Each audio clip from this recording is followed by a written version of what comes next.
കലകൾ ഇന്നത്തെ പുതിയ തലമുറയിൽ നന്നായി ഡീവിയേഷൻ നടത്തിക്കൊണ്ടിരിക്കുന്ന കാലമാണ് അല്ലെ. പഴയകാലത്ത് ക്യാമ്പസ് പ്രണയങ്ങൾക്ക് തന്നെ 2 ഡെഫിനിഷൻ ഉണ്ടായിരുന്നുള്ളൂ. ഒന്ന് സ്നേഹം, മറ്റൊന്ന് പ്രണയം. പക്ഷെ ഇന്നത്തെ പ്രണയങ്ങൾ എവിടെയൊക്കെ എത്തിപ്പോവാൻ. ഡിഫൈൻ യുവർ ലവ് എന്ന് പുതിയ ഇൻസ്റ്റയിലെ കുട്ടി പറയാൻ. നിന്റെ ലവ് ഏതാണ് എന്ന് ഐഡന്റിഫൈ ചെയ്ത് എന്നോട് പറയണം. നീ ഏത് സ്റ്റേജിലാണ് ഉള്ളത് എന്ന് പറയണം. ഏതൊക്കെ ലവ് ആണ് ഉള്ളത്? ഞാൻ ഒരാളെ യാത്രാവേളയിൽ കണ്ടപ്പോൾ അയാളോട് എനിക്കൊരു ക്രഷ് തോന്നി, അത് സിറ്റുവേഷൻഷിപ്പാണ്. പിന്നെ ഏതൊക്കെയാണ്? കാറ്റ് ഫിഷിംഗ്, പിന്നെ ഏതാണ്? സ്റ്റഫിംഗ്, പിന്നെ ഏതാണ്? സ്റ്റാഷിംഗ്, പിന്നെ ഏതാണ്? Brunch crumbing. എന്തൊക്കെ രീതിയിലുള്ള പ്രണയങ്ങളാണ് അല്ലേ. ആർദ്രമായ പ്രണയം, ഇങ്ങനെ പല പ്രണയങ്ങൾ. പഴയകാലത്ത് റുബാഴിയാത്ത് വന്നു അല്ലേ, റുബാഴിയാത്ത് വന്നു.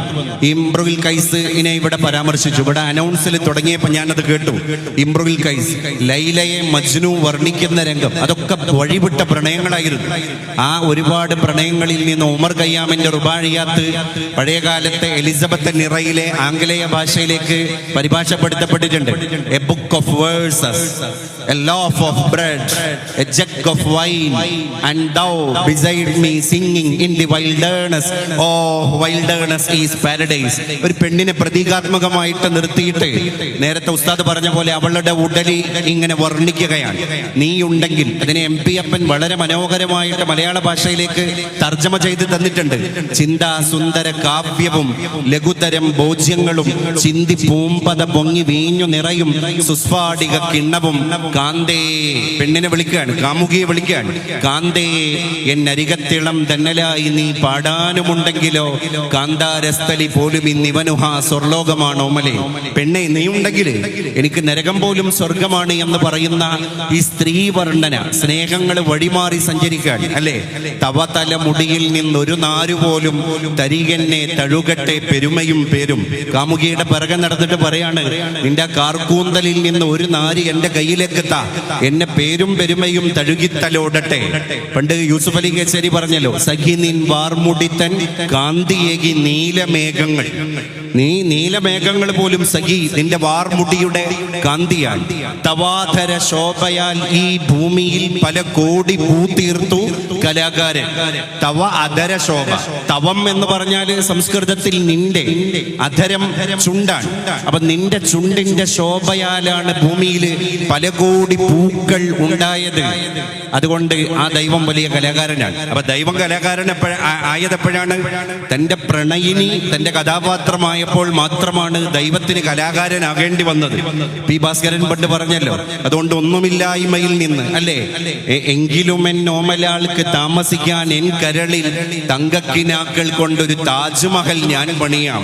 കാരണം പ്രാണസഖി ഞാൻ വെറുമൊരു പാമരനാം പാട്ടുകാരൻ, ഗാനലോക ബീജികളിൽ വേണുവൂതു മാട്ടിടയൻ. ഈ ഇടയൻ പോലും പ്രണയത്തെ പറഞ്ഞ കാലഘട്ടത്തിന്റെ ഊഷരതയിൽ നിന്ന് ത്വയ്ബ പറയുന്നത്, അല്ലെങ്കിൽ ത്വയ്ബയുടെ കലാകാരന്മാർ ലോകത്തോട് പറയുന്നത്, അങ്ങയെ കാണാത്ത കണ്ണെന്തിനാണ്, അങ്ങയെ കേൾക്കാത്ത കാതെന്തിനാണ്. ആ പ്രണയങ്ങൾ പൂത്തുല്ലസിക്കുമ്പോ അതിനെ മുഴുവൻ വഴി തിരിച്ച് മദീനയിലേക്ക് പറഞ്ഞേക്കാൻ. എന്നിട്ട് കാറ്റിനോട് പറവയോട് കിന്നാരം പറയുന്ന താളാത്മകമായ പ്രണയത്തെ പ്രതീകവൽക്കരിച്ചിട്ടാണ് ത്വയ്ബ നൈറ്റ്സ് ഇന്ന് ഇവിടെ ഒരു വസന്തം പെയ്ത്തിന് ഇവിടെ കോപ്പുകൂട്ടുന്നത്. ഞാൻ അവസാനിപ്പിക്കുകയാണ് പ്രിയപ്പെട്ടവരെ.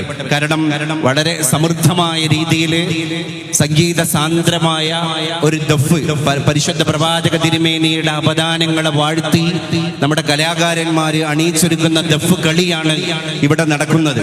അതിന് ഇനി തടസ്സം നിൽക്കുന്നില്ല.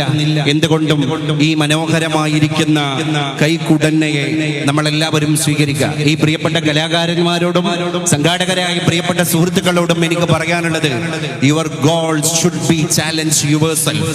ഇന്ന് നിങ്ങൾ ഉണ്ടാക്കിയെടുത്തിരിക്കുന്ന ഈ ലക്ഷ്യം നാളത്തെ ഒരു പരിപാടിയുടെ സീസൺ വരുമ്പോൾ, കഴിഞ്ഞ വർഷം നമ്മൾ നടത്തിയ ത്വയ്ബ നൈറ്റ്സ് എന്ന ഇടിമുഴക്കത്തിന്റെ മർമ്മരം നിങ്ങളെ തന്നെ ചാലഞ്ച് ചെയ്തുകൊണ്ടിരിക്കണം. നിങ്ങളെ ചാലഞ്ച് ചെയ്തുകൊണ്ടിരിക്കണം. അപ്പോഴാണ് യൂത്ത് സ്റ്റേജിലുള്ള നിങ്ങളുടെ ഈ ജീവരത്നങ്ങൾ, നിങ്ങളുടെ ആരോഗ്യം, നിങ്ങളുടെ ഐതിഹാസികമായിരിക്കുന്ന സമയങ്ങളെ ഇങ്ങനെയുള്ള ധർമ്മ സബര്യകൾക്ക് വേണ്ടി നിങ്ങൾ ഉപയോഗിക്കുകയുള്ളൂ എന്നുകൂടി ഞാൻ ഇവിടെ ഓർമ്മപ്പെടുത്തുകയാണ്. പ്രിയപ്പെട്ട വന്ന ശ്രോതാക്കൾ, പല നാട്ടിൽ നിന്നും വന്ന ആളുകൾ ഇവിടെ ഉണ്ടാകാം. അവരോടൊക്കെ എനിക്ക് പറയാനുള്ളത്, നമ്മൾ പൂർണ്ണ പിന്തുണ കൊടുക്കണം. പുതിയ കാലത്ത് അന്യം നിന്നു പോകുന്ന ഇത്തരം ബോധങ്ങളെ തിരിച്ചു പിടിച്ചിരിക്കുന്ന തൗബയുടെ കലാകാരന്മാർക്ക് നമ്മുടെ വാക്ക്, നമ്മുടെ ഊർജ്ജസ്വലമായിരിക്കുന്ന ഒരു അഭിവാദ്യം, നമ്മുടെ ഒരു അഭിനന്ദനം, നമ്മുടെ ഒരു ആശ്ലേഷം, അത് വലിയ ഒരു ഇന്ധനക്ഷമത നൽകും എന്ന കാര്യം നിസ്തർക്കമാണ്. നമ്മൾ അവരുടെ കൂടെ നിൽക്കണം.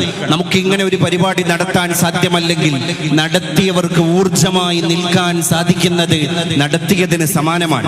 കല ഒരു ഭ്രാന്തമായ വിസ്ഫോടനമാണ്. അത് മനുഷ്യരെ ഭ്രാന്തനാക്കുന്നു, ഭ്രാന്തനെ മനുഷ്യനാക്കുന്നു. അത് കലയുടെ മാത്രം പ്രത്യേകതയാണ്. ഒരു പാട്ട് കേൾക്കുമ്പോൾ നമ്മൾ നിർനിമേഷരായി നോക്കി നിൽക്കാറില്ലേ? അത് പാട്ടിന്റെ ഒരു പ്രത്യേകതയാണ്. അതുകൊണ്ട് കലക്ക് കലയുടേതായ ഒരു വൈഭവമുണ്ട്, കലക്ക് കലയുടേതായ ഒരു മാസ്മരികതയുണ്ട്.